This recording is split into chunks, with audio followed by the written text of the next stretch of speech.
Welcome to the Self-Protection Soundscape. This is an audio-orientated experience, so that's why you're seeing nothing on screen. The idea is that you plug in your headphones and go to a town or a city, start playing this podcast, and help get a better understanding and start to drill some of your self-protection soft skills. This is primarily a training aid for auditory learners, but anyone can benefit from relaxing their eyes and using their ears to learn for a change. This should be an aid memoir of some of the most important aspects of self-protection. This experience is designed for a short walk. I don't quite know how long it's going to be because I've not done a recording for this, and as you know, because I'm very cheap, I do this in one take. But for best results, wait to listen until you're in a somewhat populated place, where there are people, cars, buildings, some signs of life. As you do this, obviously don't put yourself in dangerous places or go out at dangerous times of the day. Anywhere will work for this exercise as you'll be using your imagination. When you're ready, begin your walk, ensuring that as you experience, you remain fully aware of what's around you. And I'd recommend just having the one headphone in, so you can better appreciate the sound of the outside world and keep you a little bit safer too for things like traffic. As I mentioned, always be aware of traffic, people and other dangers as you listen. It would be very, very silly of you to get hit by a car as you listen to a self-protection audiobook. So do take the time to be aware of what's around you. This is a bit of educational fun, so just enjoy it for what it is, and hopefully it makes you think about some new things. And if not, you've just got yourself a healthy little walk. So go you. So, to begin, let's start with the most important bit. You. Take a moment to really self-assess. How are you today, really? Do you have any illnesses? Do you have a cold, a flu? Any aches or pains from training? Are you tired? All of those things matter for how you can protect and defend yourself. Every little aspect of how you are in the moment, presently in the moment, will really affect how you can perform, how aware you will be, and what you can do under stress. What's your mental state like? Are you stressed? Are you happy? What are you feeling right now? What's your state of mind? Again, this will really dictate how you respond to things, how you act, how you react, what you're aware of. This really does matter. Are you feeling strong today? Maybe you're on the way to or from the dojo, the gym, or another activity. What are you feeling like? Are you feeling buzzed? Are you full of adrenaline? These things matter. What you're doing, what you've just been doing, or what you're going to do will have a real strong bearing on how you can protect and defend yourself. Take a moment to assess what you're wearing, what clothes you're wearing. Are they tight? Are they baggy? Can you move? If you had to run now, could you run? If you had to drop down, do a burpee, do a press-up, do shadow boxing, could you? Could you grapple? Could you move your legs? It's not to say you always need to go out in combat-ready clothing, but take the moment to assess how what you're wearing might be able to affect what you do. What about your shoes? Could you run in those shoes? Could you fight in those shoes? Are you wearing flip-flops, sandals? Are you wearing athletic shoes? Are you wearing business shoes? You might be listening to this on the way to work. Take the time to think about your footwear. Could your footwear be used to help you in a fight? Do you have steel toe-cap boots? Do you have a hard hiking boot on? Or do you have something soft, flimsier, something designed for summer? Take the time to think about what you're wearing on your body and on your feet and how that may impact how you fight, how you run, how you can react in any kind of emergency. What about your senses? Are all your senses on point? Do you have a blocked nose? Do you have an earache? How are your eyes today? Have you remembered your glasses? Have you remembered your hearing aid if you've got hearing difficulties? So can you see and hear well? Not just generally, but today. Because bear in mind that some of these things can come and go. And some illnesses can come and go. Some conditions can come and go. So right now, as you commence your walk in no particular direction, How are you feeling?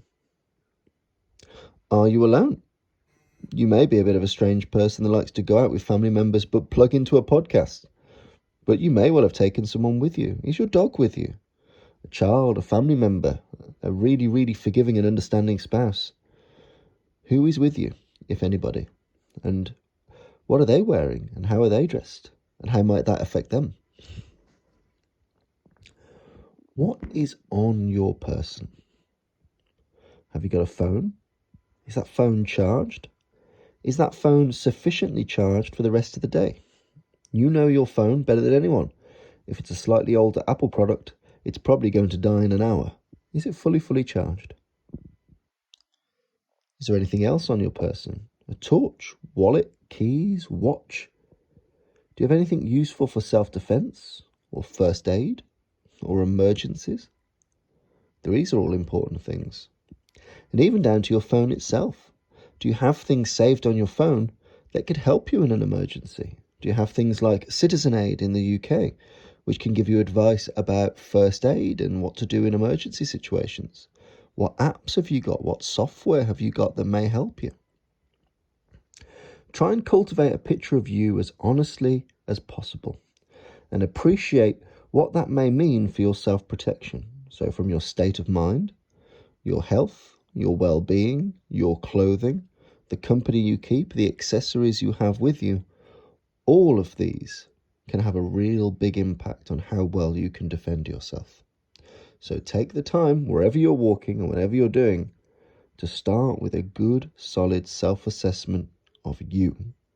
And these are the things that are most within your control, that you can best appreciate, best understand, and best impact.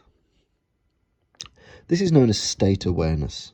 This is being aware of your state of mind, your physical health, your mental health, your spiritual health, what you're wearing, what you're doing.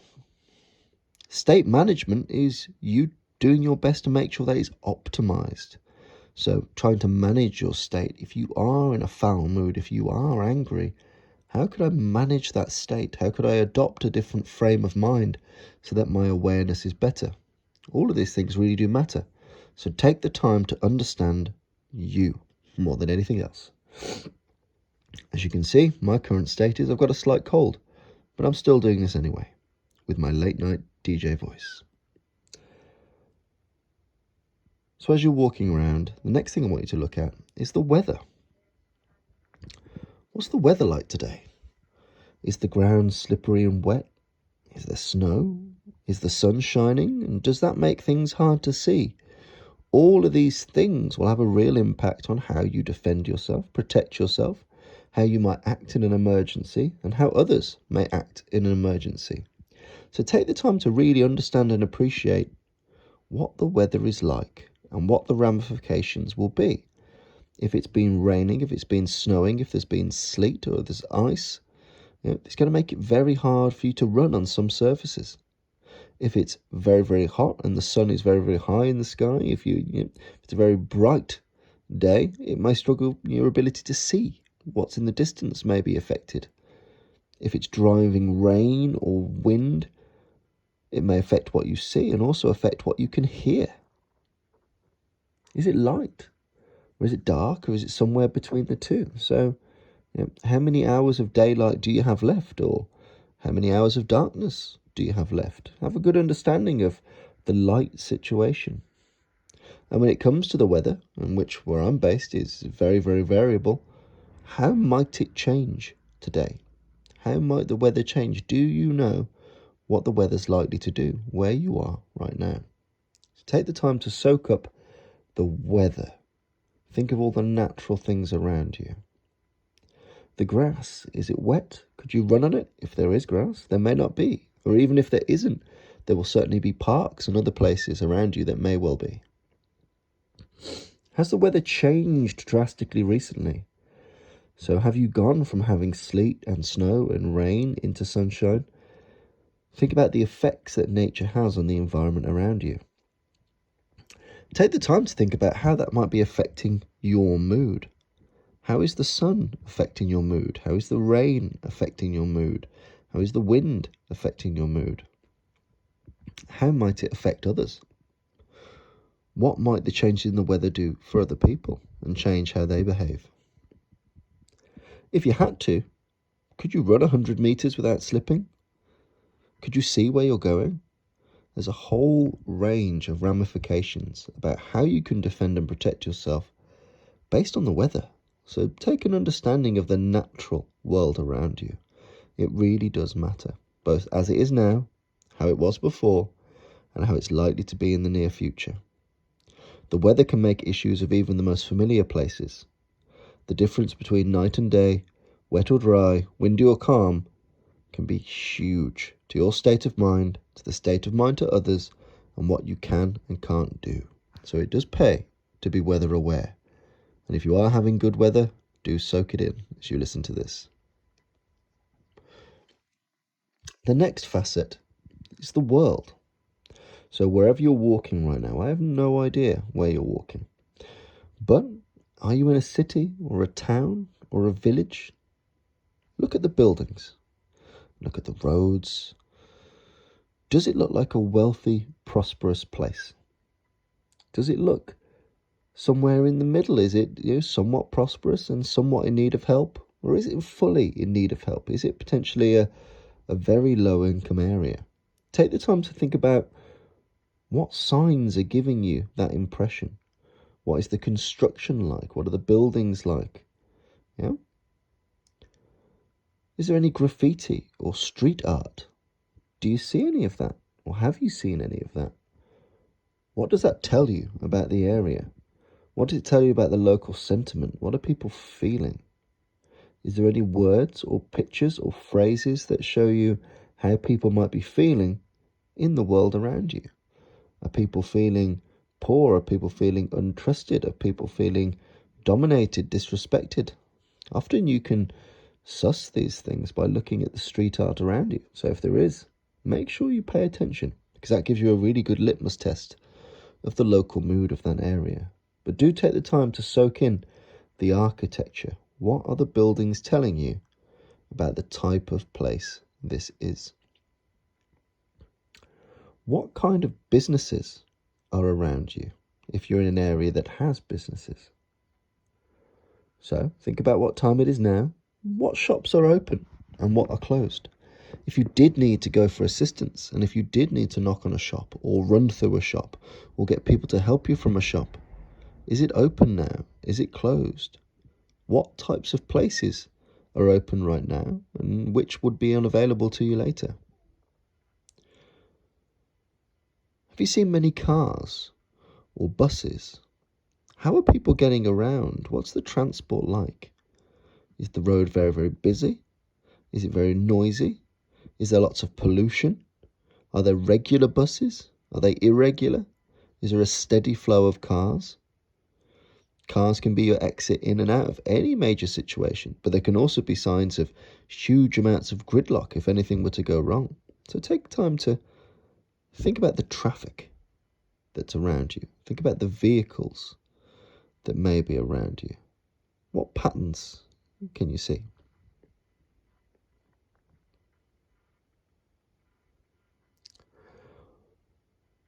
What about police?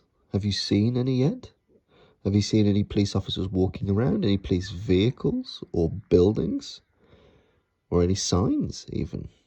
Keep an eye out for any official warnings from the police. How many police officers do you think you might see in the circa 30 minutes of this little audio tape? What does that tell you about the access to officers? How likely it may be or may not be that people will be around when you need them most?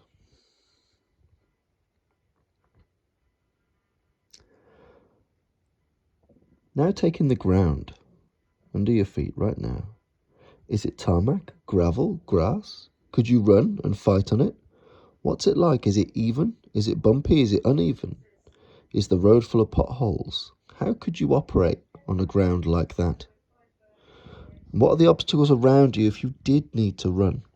If you had to run right now, what kind of things would get in your way? What architectural things might make it difficult for you or a group of people to escape and to evade, to run, or to evacuate? Or for medical help or police help to get to you? What are the obstacles that you might see? Bang! You've just heard a huge explosion behind you. Right now, there's screaming, car horns blaring. Where would you go? Immediately, right now, where would you go? Take the time to think about that. That immediate shock. Even now, you're in an aware state of mind because you're looking for things. It can be difficult to decide immediately where to go or what to do, even if you've orientated where the negative threat may be coming from. So if we get back to normal, look around you. What, if anything, could be used as an improvised weapon? If you had to defend yourself right now, what around you? Is there anything outside of shops? Any kind of umbrellas, sticks, brooms, hardware? Are there any chairs, debris, rocks, signs, anything? What could you use as an improvised weapon in a jam? Is there anything? Is there anything on that entire road? It's great to be aware of improvised weapons, but you need to be tuned in to what's around you if you were to ever access them in an emergency. You need to be pre-tuned in. There's no point looking for one when you need it. You need to have some idea of what's around you before you need it. What about defensive objects? Things you could use as shields or barriers. Things like bags. What around you might not be the best weapon, but that you could use to fend off offensive objects. Take a look around you and see, is there any improvised weapons I could use? Is there any improvised defensive objects I could use?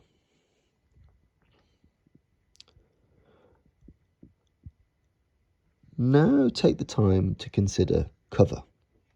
Now, cover is defined as things that would protect you if things like firearms were going off. So things that will keep you safe, such as larger earthworks, large heavy planters, robust sections of stone, not cheap brick and concrete, but stone, things that are dense and strong.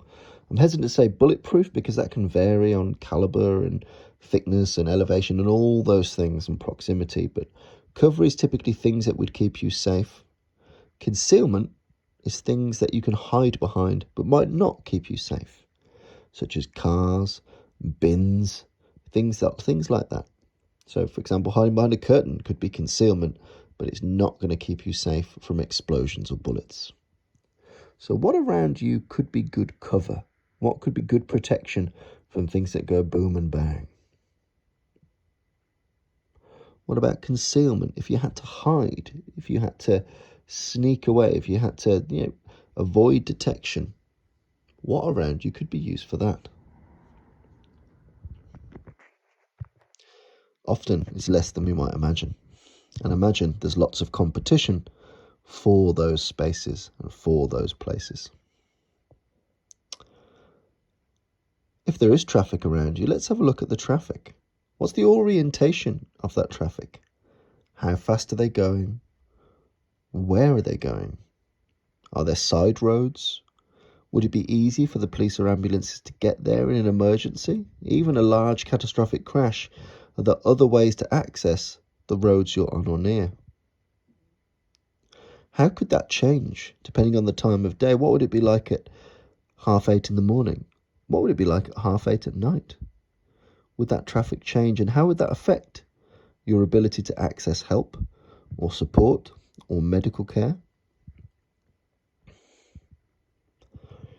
Does everything feel normal? As far as you're concerned, with the best knowledge that you've got, does everything feel like it's in its right place, that it's acting as it should? Or is anything not quite right?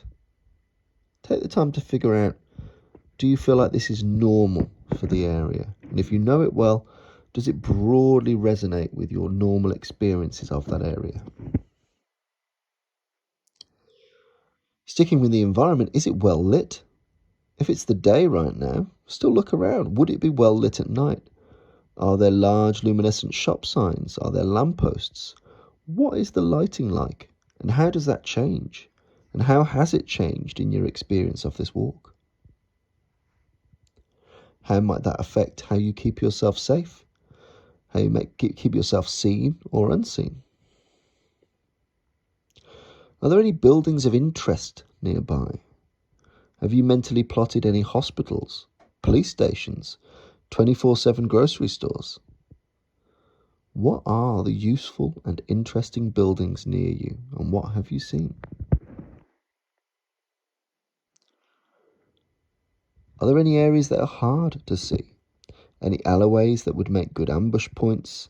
Any darker areas, narrower areas? Does the road need to go from 2 lanes to 1 lane? Are there lots of off-road kind of little side streets? Are there car parks? What areas would make good ambush environments? Take the time to soak that in too. Are there any parks that might be a bit more vulnerable? Entrances to parks, any areas where a lazy person may cut through? Why might they cut through there? And what risks might they face? Take a moment to be security minded. Do you see any or many cameras? Where are they? What are they focused on? What are they doing? Do you think you are on camera right now? Look around. Look above, left, right, all around you. Do you feel like you're being surveilled? Do you think CCTV monitoring could see you, could keep you safe, could alert the police? Is it just looking after shop fronts? Is it just the Ring doorbells of normal residential homes? What kind of cameras might be around you? Are there any areas of safety or refuge that you'd rely on? In an emergency, now looking at the shops and the businesses and the houses around you, where would you go if you needed help? What doors would you knock? What doors would you avoid? What shops would you try and go into, and why? And keep an eye out for things like restaurants, because most restaurants have front and back entrances to move in produce. They're not bringing in day loads of fish through the front door, you can guarantee. So what restaurants are around you? What places could potentially allow you to make your way through to other sides of the road? It's always really important to take stock of the world around you, the buildings, the architecture, the traffic, the floors, the environments, the walls, the graffiti, the signs. All of these things really do matter. Let's move on to the truly dangerous animals, the humans. As you're walking around now, take a moment to soak up the people. How are they dressed? Are they wearing baggy clothes, business clothes? Do they look like tourists or students or business people? What are they wearing? What's the general vibe of the area? Do they look like they fit in? Do they look like they're from this place or moving through this place? Does it seem normal, the types of people that are around you now? Do you yourself fit in? If you look at yourself, do you blend or do you stand out? This could be your accent, your size, your ethnicity, your clothing. Think about it right now where you are. Are you the in group or the out group?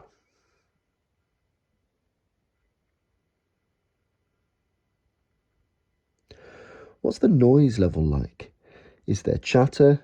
Is anyone being leery? Anyone shouting, laughing, crying? Is there anything controversial you can hear? Are there street preachers? Are there people touting for religious business or social business or justice? Are there protesters? What's the noise level like? What can you hear around you? And this is why I said keep one headphone out. Take a look at how people are walking.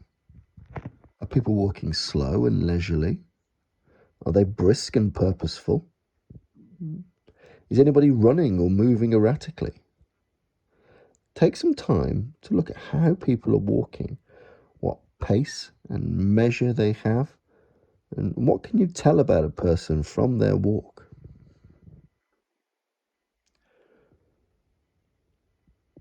Take time to look at hands. Where are people placing their hands when they're just being normal, when they're just walking, when they're just standing? What are they doing with their hands? How are people using their hands? And if you start to look at people's clothing, is there anywhere that people could be hiding weapons? If you were hiding weapons and you were a member of that crowd, could you be? Would you be? Where would those weapons be hid? If you look at people, look at their clothing, where would be a good place for them to store something they could use against you? Now take a time to look at faces without being weird. What are people feeling? Do you see anyone people happy, sad, angry? And what can we correlate between people's expressions and how they walk and how they move? Look at people's faces. What can you tell about them and their bearing and their state of mind? Just take a minute to look around. Hands, faces, their gait and how they walk. Soak it all in. What's normal?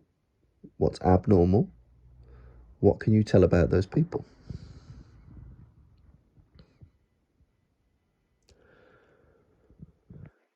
Is anyone in a group? Do you see any groups around you? Why might they be grouped? Are they friends? Are they colleagues? What are the groups around you? What are they composed of? What's the typical number of those groups? Do some people look like they may be in a gang? Is it just a group of kids having fun, hanging out? Is there a tour group going through? Take a look at any groups and try and understand why they may be grouped. Conversely, is there anyone by themselves? Anyone acting or being suspicious? If there are single people around you, typically people by themselves walk and act more purposefully. Are the people by themselves acting purposefully now? Do they look like they're engaged in some task?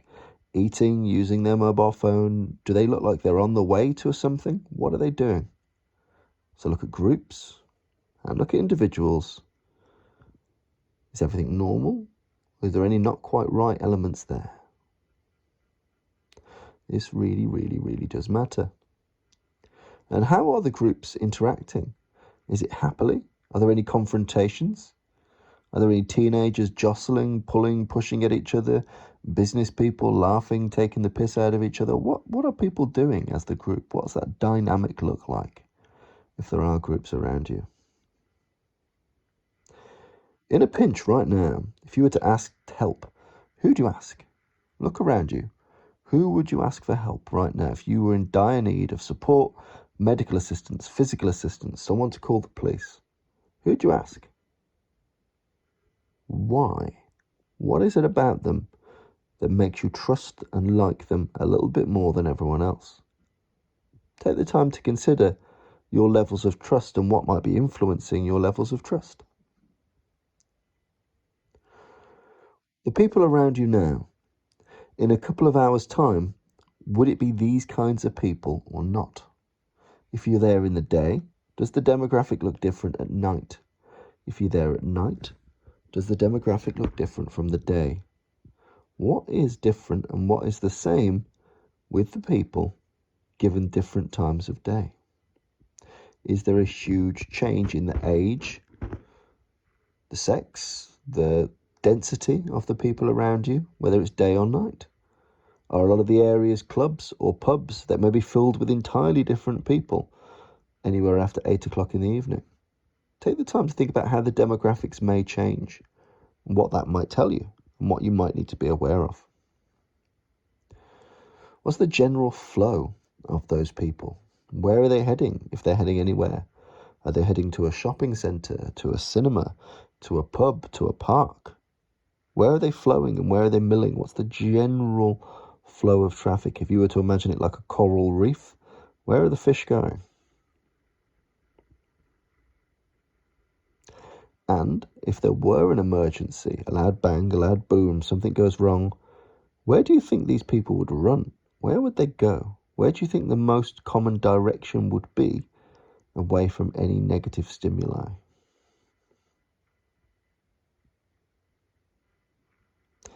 Take the time to consider people's normal behaviour so that you can establish a baseline. and understand what you can infer about the types of violence that may happen based on the types and natures and flows and trends of people around you. Have a better understanding of people's hands, their faces, and their gaits, how they walk. All of these things can have very significant bearing on how you may protect yourself. Now we're going to do a little bit of red teaming. And red teaming is a military terminology where we start to put on the behaviors, actions, and psychology of the bad guy. So, for now, you've got the mind and mantle of a predator. And let's imagine right now you're a predator in dire need of money, but you want to get away with it. So, you're going to have to get some money. Your daughter, your habit may demand it of you. You may need it for your family, or you may need it for a habit which controls you inside out. That's largely irrelevant, but you need money now. Where would you get that money? Look around you. Where would you get that money? Who could you get that money from? Do people around you look wealthy? Do some look wealthier than others? Why is that? What stands out to you as a reason why they might look wealthier or look like they might have more valuable possessions or money on them compared to others? Are there any good people that you choose? As you look at people, bear in mind that you're a natural predator as a human being. You're designed for this. So as you look, abandon all morals, abandon all ethics. Who do you choose to take that money from? And is that risk worth the reward?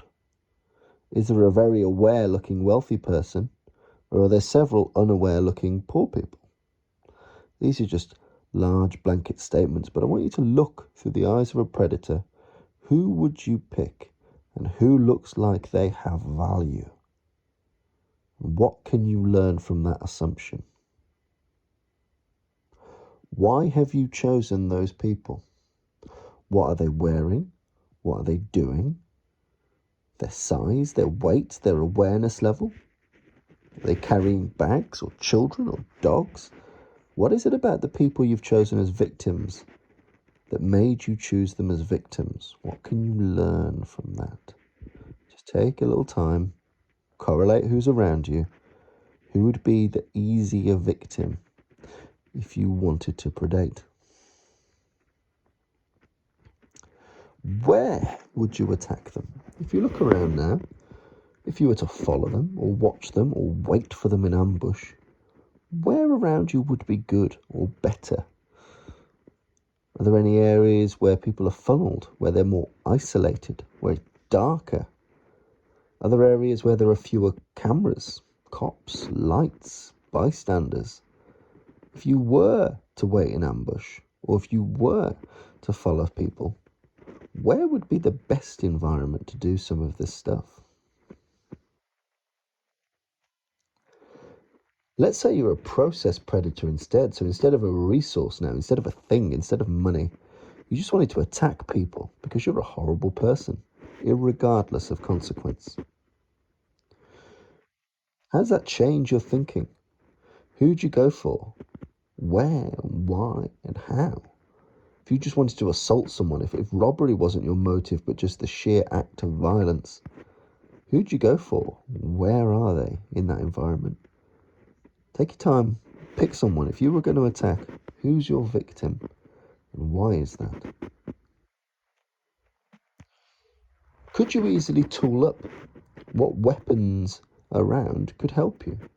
If you were to pick an improvised weapon as part of the red team, as a bad person, any rocks, any sticks, any signs, anything outside of shops, anything already on your person that makes a good weapon, that evens your odds. If you were to think with the bad guy mindset, what ways could you have to help you cheat, to have a bit of edge? When you start to think about your victims, what patterns start to emerge? What do they have in common? Do they look unaware, overweight, underweight? Is their awareness very, very poor? Is it something to do with their walk, their face, their hands? Is it something to do with how they dress? What technology they may have visible?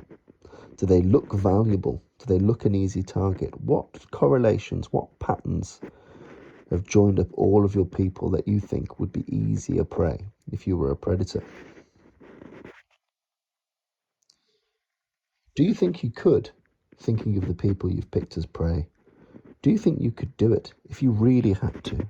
If you needed that money more than anything in the world to support people you love or to save yourself from a horrifying addiction? Do you think you could? As a stable person, it starts to sound easier, it starts to feel easier than it should. We are natural predators, so when you start to red team, when you start to think like the opposition, you can start to see how easy it is to pick people that maybe are better victims than others. Because you're a natural predator. You were born by predators, you have front-facing eyes. With the world's most advanced supercomputer in your head, you can plan, build, and deploy. And you can learn from success and failure. It's easier than it should be. So if you're going about now and you're red teaming, take the time to understand what is it about those victim profiles that might help you keep yourself a little bit safer. What can you learn from your time as a predator that helps make you a harder target? Now we're going to go back to you. So we're starting to wrap up the walk now. Take the time to self-assess. What did you learn? What will you remember? What will you build into your normal levels of awareness? And have your perceptions changed? We looked at self-awareness, understanding what we're wearing, how we're feeling, what our mind is like, what our body is like, what accessories are on our person, what's on our feet, who might be with us. We looked at the weather and how that may affect what we hear, what we see, how we feel, and how that may affect others. We've looked at the world and what the architecture, the roads, the buildings, the businesses can tell us. What things can be used for defensive objects, offensive objects, cover, concealment. All of these things matter. The architecture matters. We've looked at the people, how they walk, how they dress, who fits in and who doesn't, what groups are around us, what can we learn about people's kind of behaviors, what can we learn about their patterns. Will it change overnight? Will it change in the evening? Will it change in the day? Do you yourself fit in with these groups? Are you congruous or incongruous in that area? And what do you think people might do, and how might that herd of people react in any type of emergency? Where might they go? And what can you learn from that too? And we've looked at red teaming. How can we think like the opposition? How can we look at their tools, their awareness levels? How can we put ourselves in their shoes and have some empathy with them and understanding with them to look at what does victim selection look like? How does it work? How easy is it? And most importantly, what patterns and correlations turn up time and time again? What is it about people that make them appear to be a higher value victim and an easier victim for you to get your job done? So taking the time to red team really, really matters. And it's all of those little things that count. And I'm going to relate to you a little saying, a little proverb, and it's about the importance of little things. For want of a nail, the shoe was lost. For want of the shoe, the horse was lost. For want of the horse, the rider was lost. For want of the rider, the battle was lost. For want of the battle, the kingdom was lost. And all from the want of a horseshoe nail.